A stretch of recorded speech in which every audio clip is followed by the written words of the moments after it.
10 years ago, Elantris was the greatest city anyone had ever built. Its people were not born special. They were ordinary men and women, touched without warning by a strange transformation called the exiled. Overnight, their skin would begin to glow with a soft inner light. Their wounds would close on their own. Age would simply stop touching them. They became Elantrians, near immortal, powerful enough to reshape stone with a gesture, and strangely, gentle with that power instead of cruel. Then, without warning, on one single morning, all of it broke. The glow died out of every Elantrian at once. The magic simply stopped answering, and every person who happened to be an Elantrian at that exact moment was trapped that way forever. Not healed, not dead, just frozen mid-transformation in a slow, endless decay. Today, the same transformation that once made you a living god now makes you something else entirely. It marks your skin with dark blotches. It never heals another wound again, for the rest of your unnaturally long life. And the people who receive it are declared dead by their own families and thrown into the ruined city to disappear. Nobody has ever explained why the magic failed. Nobody has fixed it in 10 years. The two kingdoms living in the shadow of that ruin, Arlon and Teod, have survived this last decade by leaning on each other. Across the sea, a hungry empire has been watching them both the whole time, waiting for exactly the kind of weakness a broken magic system leaves behind. Not everyone has fully accepted that the magic is gone for good. A handful of old scholars still argue about it quietly. In taverns nobody important bothers to visit, insisting that a system built on rules that precise does not simply vanish for no reason at all. Most people stopped listening to them years ago. Prince Rauden of Arlon wakes up on what should be the best morning of his life. His bride is arriving today, a princess he has never actually met, only exchanged months of letters with. Instead of getting dressed for his own wedding, he finds strange black lines spreading slowly across the skin of his hand. The exiled has taken him. His father, King Iadon, does not hesitate for even a single moment. A son marked by the curse is not an heir anymore. He is a political liability wearing his son's face. Within the hour, the palace announces that Prince Rauden has died suddenly in the night. Rauden himself is given a small basket of farewell food, walked to the gates of the ruined city, and pushed through them alone. The kingdom is handed a comfortable lie to grieve. The truth disappears behind a wall nobody bothers to look past. Inside, Rauden finds something closer to hell than any battlefield. Every wound here lasts forever, at full strength, because Elantrian bodies do not heal anymore. They just keep hurting. A cut from the first hour still burns exactly as badly on the 1000th day. Starving crowds fight each other in the mud over scraps of bread thrown over the wall by families who only want their cursed relatives to vanish quietly. Most people who arrive here eventually stop talking completely, curl up somewhere in the dark, and simply wait for the pain to finish erasing whatever was left of their mind. Rauden refuses to become one of them on the very first day. He gives away his own farewell food to a starving stranger before he even understands how dangerous that is here. He meets one man who has not given up yet either, Galadon, a sharp-tongued exile from a distant land, more cynical than hopeful, careful with his trust because trust has cost him before. He tells Rauden bluntly that hope is just a slower, crueler way to die in this place. Rauden ignores him completely. Even as a boy, Rauden was the kind of person who could not leave a broken thing alone until he understood exactly why it had broken. Nobody in Elantris has any patience left for that particular habit anymore. He keeps it anyway, because it is the only piece of his old life the curse did not take from him. If nobody in Elantris can actually die, Rauden decides, then nobody has an excuse to stop trying to fix something either. Elantris is not lawless, it only looks that way from outside the wall. In reality, 3 separate gangs control what little food and shelter exist inside the ruins, and they have been quietly fighting each other for it for years. 2 of them, led by men named Shaur and Andon, do not bother with diplomacy at all. Shaur's people especially are feared even by other Elantrians, closer to animals now than to the desperate but still human crowd around them. Rauden avoids that gang entirely and hopes it stays that way. The 3rd gang is led by a woman named Karada, sharp, exhausted, and far more organized than the chaos around her would suggest. She built her small territory the hard way, and she has no patience left for a newly arrived prince with soft hands and a plan to share resources instead of hoarding them. Rauden approaches her anyway.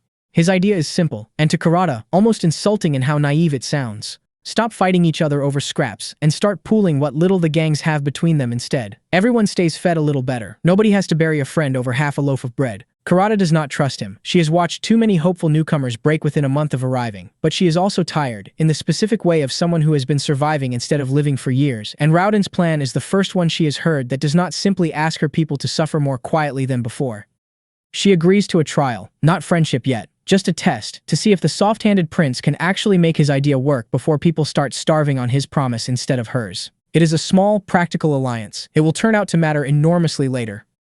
Princess Serene of Teod steps off her ship, ready to marry a man she has never met in person, carrying months of letters that had quietly convinced her she might actually love him a little by the time she arrived. She is told, before she has even properly unpacked, that he died the night before. She is now a widow to a husband she never had, in a country that barely knows her name yet. Most people in her exact position would grieve quietly somewhere out of the public eye and disappear from politics entirely. Serene does the opposite, almost immediately.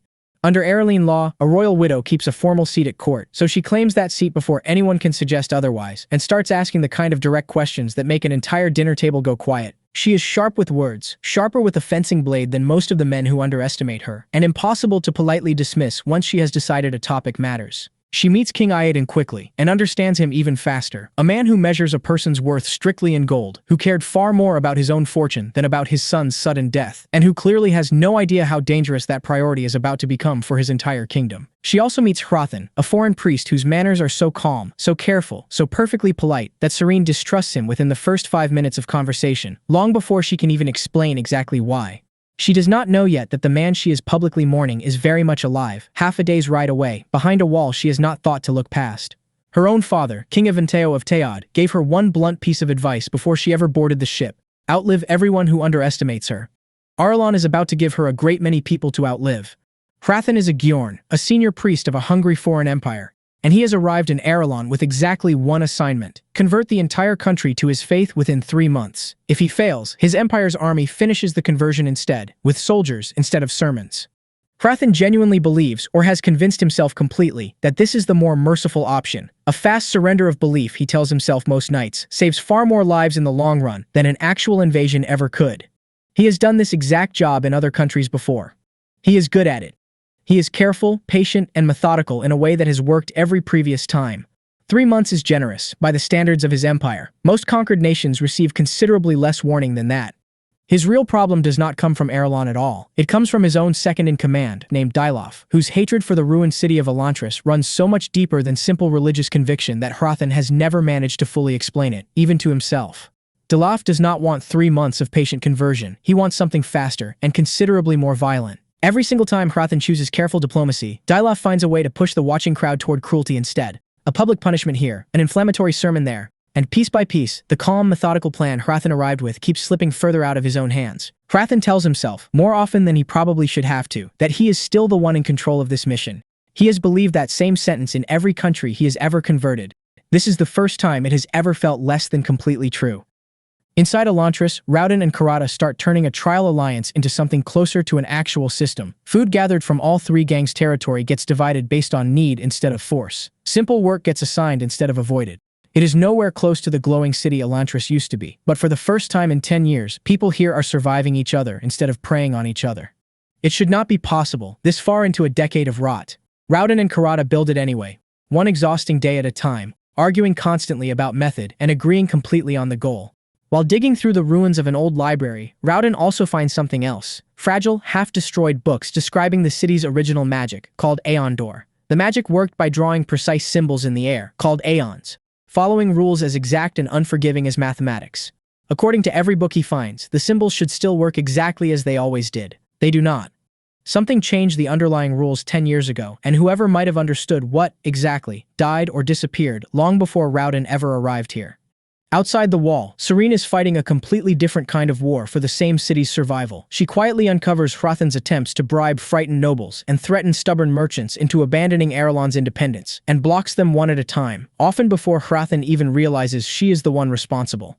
When Hrathen tries to buy a nervous young nobleman's loyalty with promises of imperial favor, Serene reaches the man's household first, armed with nothing more than a well-placed rumor and a better offer of her own. The nobleman stays loyal to Arlon. Hrathen never does find out exactly how he lost that particular vote. Rauden becomes obsessed with one specific question, the kind that keeps him awake long after Karata has gone to sleep. What exactly changed on that one morning 10 years ago, the instant the magic died? Night after night, he redraws old aeons from the fragile books and watches them fail in slightly different, maddening ways. Most people would eventually decide the answer is simply unknowable and stop asking. Rauden does not stop. The answer, it turns out, has been sitting directly outside the city walls this entire time. On that same morning 10 years ago, the ground cracked open just beyond Elantris, forming a massive scar in the earth known as the chasm. Everyone has always assumed, reasonably enough, that the magic's failure caused that crack to form. Rauden slowly realizes it happened the other way around completely.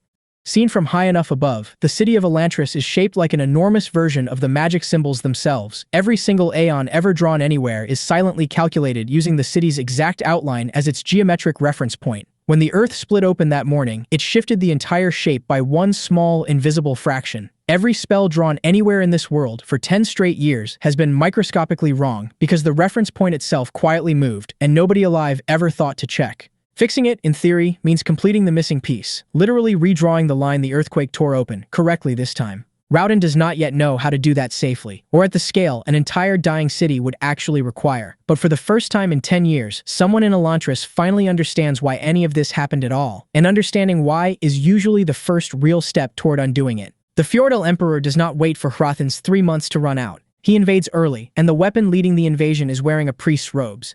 Dilaf is not simply a fanatic with a grudge. He is a warrior monk, his own bones deliberately twisted and hardened through a forbidden, violent form of magic, strong enough to tear through armed soldiers using nothing but his bare hands. His real plan was never conversion, not even the harsh version Hrathen had reluctantly agreed to. It was always complete destruction, erasing Elantris and everyone connected to it permanently from the world. Hrathen finally sees the actual shape of the thing he has spent months quietly serving, and it sickens him past the point of being able to pretend otherwise, even to himself. Whatever god he has spent his life serving was never supposed to look like this. Fires spread through streets that have not seen real violence in a decade. Soldiers who arrived preaching patience only weeks earlier are suddenly killing people who never got a chance to convert to anything at all. Dilaf captures Serene during the chaos of the attack, using her as a hostage to force her own father, watching helplessly into immediate surrender. Then he finds Rauden. He drives a sword straight through him. Rauden collapses under pain so total, so complete, that his mind begins shutting down in real time. The exact fate every Elantrian fears more than actual death, because it never ends, and nobody is coming to end it for you. Karada and what remains of their fragile alliance carry his broken body toward a lake because reaching that lake is the only thing he managed to ask of them before the pain finally took his voice away completely. The city burns. Its defenders are cut down one after another. Karada dies protecting the retreat, buying the last few seconds Rauden's body needs to reach the water. Soldiers pile the bodies of the dead Elantrians onto a pyre, planning to burn what they assume are already corpses. Among them, unnoticed, lies a boy named Adian, quietly cursed by the Shead, hiding it successfully from everyone around him.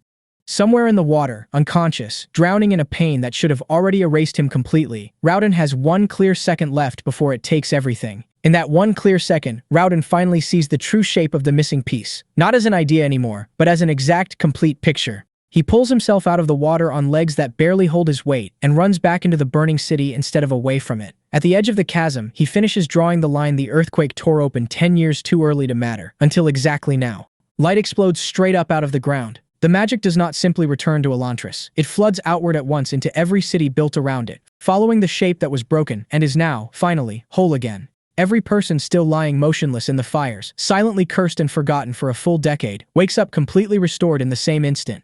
Adian opens his eyes on the pyre, whole, alive, and no longer hiding anything. With the magic now fully, correctly restored, Rauden uses it immediately, drawing a spell far too complex to have worked even an hour earlier, and stepping straight from Elantris into Tiad, exactly where Serene is being held. He arrives just as Dilaf prepares to drag her away again. Rauden fights him using everything the restored magic can give him. It is not enough. Raw magical strength is no match for a body specifically built for violence over decades of forbidden training. And Rauden starts losing badly, one exchange at a time. Every symbol he draws buys him another second, and every second costs him more than the last one did. Then Hrathen steps into the fight from behind them both. He tears off his own priest's robes, revealing bones twisted and hardened in exactly the same forbidden way as Dilaf's, because long before any of this, years earlier, Hrathen walked that same violent path himself and never told anyone he survived it. He grabs Dilaf with his bare hands and does not let go, not once, until the man who tried to erase an entire country finally stops moving completely. It costs Hrathen everything he has left to give. He falls where he stands, and this time, he does not get back up. Serene, still shaking from her own capture, understands two things in the same breath. The man who just saved her life died doing it, and the man she has been publicly mourning for months is standing right in front of her, very much alive.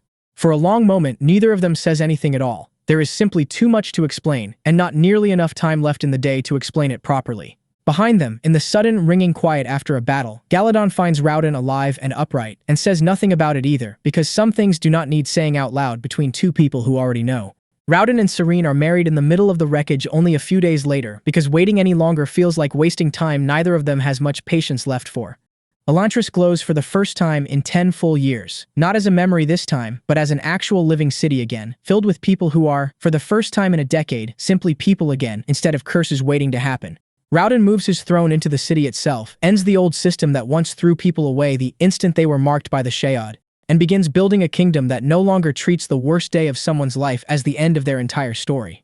At the funeral held for everyone who did not survive the invasion, a memorial now includes Karada's name among the honored dead, a gang leader from inside the ruins, given exactly the same respect as any noble who died defending the city. Serene also asks for one very specific thing to be added to the record: that Hrathan, a foreign priest who arrived planning to conquer them, be remembered simply as the man who saved Arelon, Teod, and Elantris, all three, in exactly the same single choice. 10 years and one very stubborn prince later, Rauden found the missing piece of Aeon Door and reversed the Shead. The city got its power back. Galadon stayed, not because he had to, but because he no longer had a reason to run. This is just the beginning of the Cosmere. More is coming.